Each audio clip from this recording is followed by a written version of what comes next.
morning students, welcome Nilgiri YouTube channels.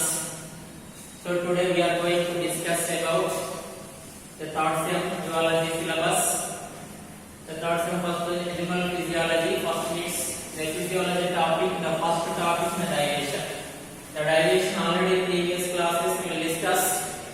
The digestion's definitions. What is the digestions? Once again, so what is the digestion? Digestion is the conversion of non-diffusible food substances converted into the simple diffusible food molecules is called digestion. So digestion simply definitions, this is one name of the macro food molecules. So macro food molecules, this is not so non-diffusible materials.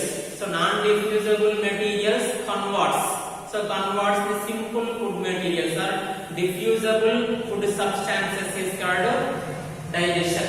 So digestion is so the completely digestion. The solid food materials compulsory they convert into the simple materials. That also the reactions with some type of the enzymes. So reaction with some type of enzymes and products. The simple food materials that get absorbed into the blood is called digestion. The simply once again, simply digestion definitions. The complex food materials converted into the simple food materials or simple food substances is called digestion. So digestions are two types. The types of digestion. The types of digestion, two types of digestions. The digestions inside and outside the cell. Based on the inside and outside the cells in the digestion, two types of the digestion. Intracellular, first one goes to intracellular digestion. Intracellular digestion. And the next second one goes to extracellular digestion.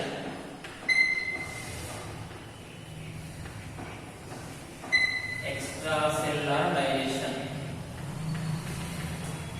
So what is the intracellular digestion? So what is the extracellular digestion? So digestion food molecules.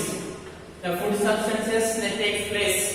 The digestion takes place. The food molecules or food substances. Digestion takes place inside the cell. This is the one type of the cell. So one type of the cell, the single cellular animals or unicellular animals.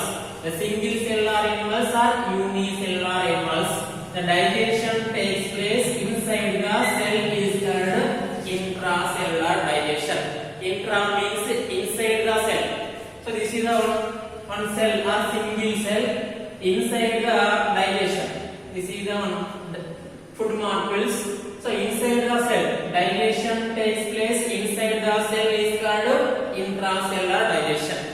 So which type of animals occurs in this type of the digestion? So protozoa examples, protozoa and porifera. So porifera, protozoa phylum animals and porifera phylum of the animals. The protozoa phylum animals completely single cellular animals or unicellular animals. The porifera animals are multicellular animals but cells in the individual cells. So individual cells the compulsory digestion is intracellular digestion. So amoeba single cellular animals. So when the food materials these collections, they take the food materials enter into the inside the cytoplasm or single cell. So when the formation of this is the food vacuoles is formation. The food vacuoles on outer surface covered by the plasma membranes. So vacuoles the plasma membranes that releases the type of the enzymes, lysozyme enzymes. So lysozyme enzymes. So this is the digestion. Food vacuoles. The food vacuoles when the formation of the food vacuoles, immediately lysozyme enzymes releases inside the cell. Immediately the food molecules or food materials they digest. They with the help of the so lysozyme enzymes in the amoeba like that other animals also the protozoan and porifera phylum of the animals. So this is the intracellular digestion. So once again intracellular digestion let us say clearly observed. So intracellular digestion means the single cellular animals or unicellular animals So digestion takes place inside the cell. Digestion takes place inside the cell is called intracellular digestion. So the food materials capturing the food materials help of the pseudopodiums, help of the flagellums and ciliums like the locomotor organs.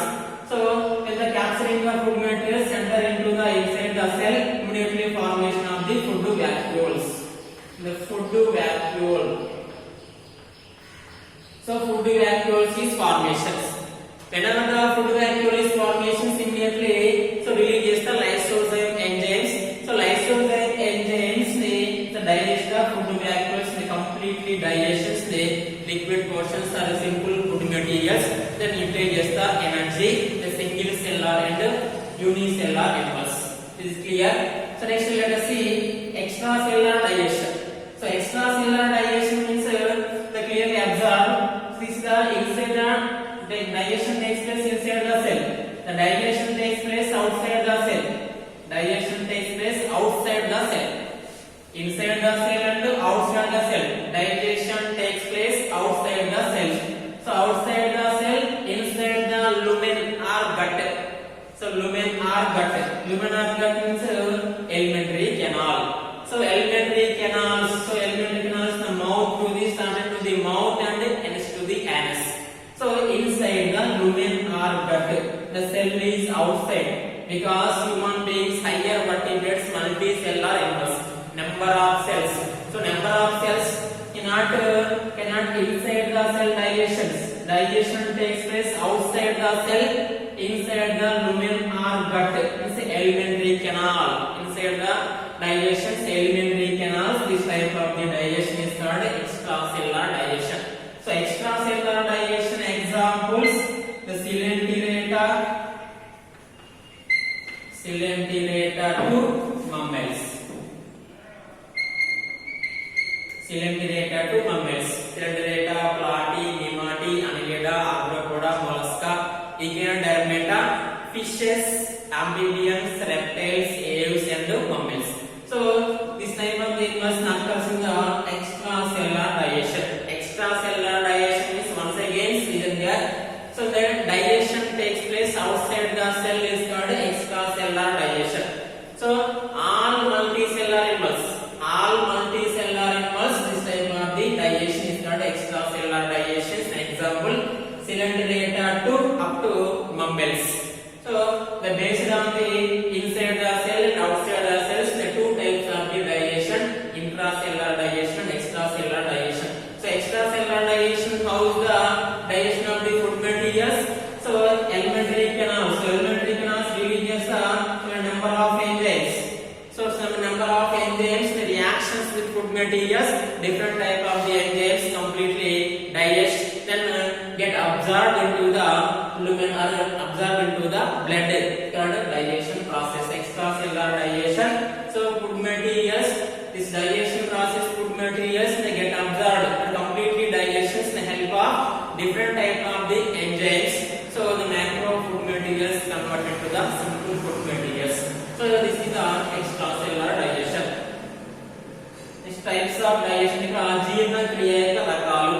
మరి జీర్ణ క్రియ అంటే ఏంటంటే ఇక్కడ తెలుగులో తీసుకున్నట్లయితే జీర్ణ క్రియ అంటే ఏంటంటే సంక్లిష్టమైనటువంటి ఆహార పదార్థాలు సరళమైనటువంటి ఆహార పదార్థాలుగా మార్చడానికి విధానాన్ని జీర్ణ క్రియగా పేర్కొంటారు. ఫర్ ఎగ్జాంపుల్ తీసుకుందా, ఇది ఒక సంక్లిష్టమైనటువంటి పదార్థం. సంక్లిష్టమైన పదార్థం కాబట్టి దీన్ని ఏం చేస్తున్నాము, దీన్ని సరళమైనటువంటి పదార్థంగా మార్చబడుతుంది. ఎలా మార్చబడుతుంది? దీనిపైన కొంత ఫోర్స్ బలాన్ని ఉపయోగించి దీన్ని మార్చబడుతుంది. కానీ ఇక్కడ మన దేహం లోపల ఎలాంటి బలాన్ని ఉపయోగించబడట్లేదు. మన దేని సమక్షంలో ఇక్కడ సంక్లిష్ట పదార్థాలు సరళ పదార్థాలుగా మార్చబడుతుంది అంటే ఇక్కడ ఎంజైమ్ల యొక్క చర్య వల్ల సంక్లిష్టమైనటువంటి పదార్థాలు సరళ పదార్థాలుగా మార్చబడటం జరుగుతుంది. దాన్ని జీర్ణక్రియగా పేర్కొనడం జరుగుతుంటుంది. సో మరి జీర్ణక్రియ అంటే ఇక్కడ ఎన్ని రకాలు ఉన్నది? ఆ జీర్ణక్రియ కణానికి లోపల మరియు కణానికి వెలుపల జరిగేటువంటి విధానం ఆధారంగా రెండు రకాలు ఉన్నది. అది ఇంట్రాంట్ర కణాంతస్థ జీర్ణక్రియ, కణాంతస్థ జీర్ణక్రియ. సో కణాంతస్థ జీర్ణక్రియ అంటే ఏంటంటే కణానికి లోపల జరిగేటువంటి జీర్ణక్రియ. ఇది ఒక కణమైనట్లయితే ఈ కణానికి జీర్ణక్రియ అంటే లోపల జరిగినట్టు చేసినట్లయితే దాన్ని కణాంతస్థ జీర్ణక్రియగా పేర్కొనడం జరుగుతుంది. మరి కణాంతస్థ జీర్ణక్రియ ఏ జీవులలో జరుగుతుంది అంటే ఇక్కడ ఏకకణ జీవులలో జరుగుతుంది. మరి ఇక్కడ ఏకకణ జీవులు ఏంటివి అంటే కోరిఫెరా వర్గానికి చెందినటువంటి జీవులన్నీ కూడా ఏకకణ జీవులే. మరి కోరిఫెరా వర్గం జీవులు బహుకణ జీవులు కదా, ఈ డౌట్ అవ్వచ్చు. కానీ ఇక్కడ కోరిఫెరా జీవులు అనేటువంటి బహుకణ జీవులు అయినప్పటికీ కూడా కణాలన్నీ కూడా విడివిడిగానే ఉన్నాయి, అన్ని కలిసిపోలేదు. కాబట్టి ఈ కోరిఫెరా వర్గం జీవులు మరియు ఇక్కడ ఉండేటువంటి ప్రోటోజోవా వర్గం జీవుల్లో వచ్చేసి కణాంతస్థ జీర్ణక్రియ అనేది జరుగుతుంది. ఈ కణాంతస్థ జీర్ణక్రియలో ఏం జరుగుతుంది అంటే అమీబా నుండి జీవి తీసుకున్నట్లయితే అమీబా అనేటువంటి ఆహార పదార్థాలను సేకరించిన తర్వాత ఈ కణద్రవ్యంలోకి వచ్చిన తర్వాత దేనిగా మార్చబడుతుంది అంటే ఆహార రిక్తికలుగా మార్చబడతాయి. ఎప్పుడైతే ఆహార రిక్తికలు అనేటువంటి ఏర్పడతాయో లైసోజైమ్ అనేటువంటి ఎంజైమ్ విడుదలై ఆ యొక్క ఆహార రిక్తిక లోపల ఉండేటువంటి ఆహార పదార్థాన్ని పూర్తిగా జీర్ణం చేసిన తర్వాత అది శోషించుకోవడం అనేది జరుగుతూ ఉంటుంది. ఆ విధంగా వచ్చేసి ఏకకణ జీవులు వచ్చేసి ఆహార పదార్థాల యొక్క జీర్ణక్రియ అనేది జరుపుకోవడం జరుగుతుంది. సో ఇది కణాంతస్థ జీర్ణక్రియ అనేది ఏంటి అంటే ఒకసారి ఏమంటే కణానికి లోపల జరిగేప్పుడు ఏ జీవుల్లో అయితే కణానికి లోపల జరుగుతున్న జీర్ణక్రియ అనేది అలాంటి జీవులని కణాంతస్థ జీర్ణక్రియగా పేర్కొనడం జరుగుతుంది. నెక్స్ట్ రెండవది ఏంటి అంటే కణబాహ్య జీర్ణక్రియ. సో కణబాహ్య జీర్ణక్రియ అంటే పేర్లోనే ఉంది. కణబాహ్య అంటే కణానికి బాహ్యంగా, కణానికి కణం ఏంటంటే దీనికి వెలుపల వైపు జరుగుతుంది. ఇక్కడ బాహ్యంగా అంటే వెలుపల. మరి కణానికి వెలుపల ఎలా జరుగుతుంది అంటే ఇక్కడ దేని లోపల జరుగుతుంది అంటే ఇక్కడ లుమెన్ అంటే ఇక్కడ ఆహార కుహరంలో లేదా ఆహార మార్గంలో లోపల వైపు జరుగుతుంది. ఆహార మార్గం అంటే ఇక్కడ మొత్తం కూడా ఆహార నాళం. ఈ యొక్క ఆహార నాళం అంటే ఎక్కడి నుంచి ఏర్పడుతుంది? నోటి నుంచి ప్రారంభమై పాయు చేత అంతమైనటువంటి ఆహార నాళం ఉంటుంది. సో మనం తీసుకున్నటువంటి ఆహార పదార్థాలు ఎక్కడికి వెళ్తాయంటే ఆహార నాళం లోపలికి వెళ్తాయి. కాబట్టి ఆహార నాళం లోపల జరుగుతుంది కానీ కణానికి లోపల జరగట్లేదు. కణానికి వెలుపల ఆహార నాళానికి లోపల జరుగుతుంది. కాబట్టి ఈ రకమైనటువంటి జీర్ణక్రియను చేసిన కణబాహ్య జీర్ణక్రియగా పేర్కొనడం జరుగుతుంది. మరి ఇది ఏ జీవులలో జరుగుతుంది నాటిది అంటే బహుకణ జీవులైనటువంటి మరి బహుకణ జీవులు ఏంటివి అంటే సిలిండరేటా వర్గం నుంచి మంగేశ్వరికి వచ్చేసి మొత్తం క్షీరదాల వరకు సిలిండరేటా వర్గం కావచ్చు, ప్లాటిహెల్మింథిస్, నెమాటిహెల్మింథిస్, అనిలిడా గాని, ఆర్థ్రోపోడా గాని, మొలస్కా, ఈకెనోడెర్మేటా, మరి ఉన్నత సకశేరుకమైనటువంటి చేపలు, ఉభయచరాలు, సరీసృపాలు, పక్షులు, క్షీరదాలు వీటన్నిటిలో కూడా ఏ రకమైన జీర్ణక్రియ జరుగుతుంది అంటే కణబాహ్య జీర్ణక్రియ జరుగుతుంది. మరి దీనిలో ఆహార పదార్థాలు ఎలా జీర్ణం అవుతాయి అంటే ఆహార నాళం లోపలికి మొత్తం కూడా ఏం విడుదల అవుతాయి అంటే ఎంజైమ్స్ అనేవి కూడా విడుదల కావడం జరుగుతుంది. ఇక్కడ ఎంజైమ్స్ అనేవి విడుదల అవుతాయి. అమైలేజ్ ఎంజైమ్ గానీ, ప్రోటీయేజ్ ఎంజైమ్స్ గానీ, లైపేజ్ ఎంజైమ్స్ గానీ ఇవన్నీ కూడా ఆహార నాళం లోపలికి విడుదల అవుతూ ఆ యొక్క ఎంజైమ్స్ ఏం చేస్తాయి అంటే ఇక్కడ ఆహార పదార్థాలపైన చర్య జరిపి ఆహార పదార్థాలను పూర్తిగా జీర్ణం చేసినట్లయితే ఆ జీర్ణమైనటువంటి ఆహార పదార్థాలు మళ్ళీ రక్తం లోపలికి శోషించబడడానికి అవకాశం ఏర్పడుతూ ఉంటుంది. సో ఇది ఏంటి అంటే జీర్ణక్రియ యొక్క రకాలు. జీర్ణక్రియ యొక్క రకాలు అంటే రెండు రకాలు ఉన్నాయి. కణాంతస్థ జీర్ణక్రియ ఒకటి, అది కణానికి లోపల జరుగుతుంది. రెండవది ఏంటి అంటే ఇక్కడ కణబాహ్య జీర్ణక్రియ జరుగుతుంది. ఇది ఎక్కడ జరుగుతుంది? కణానికి వెలుపల జరుగుతుంది. ఇవన్నీ బహుకణ జీవులు వచ్చేసి ఈ రకమైనటువంటి జీర్ణక్రియ అనేది జరుగుతుంటుంది. సో ఇది జీర్ణక్రియ యొక్క రకాలు. సో నెక్స్ట్ వచ్చేసి కార్బోహైడ్రేట్ల జీర్ణక్రియ, ప్రోటీన్ల జీర్ణక్రియ, లిపిడ్ల యొక్క జీర్ణక్రియ ఎలా జరుగుతుంది అనేది నెక్స్ట్ క్లాస్ మనం కంటిన్యూ చేద్దాం.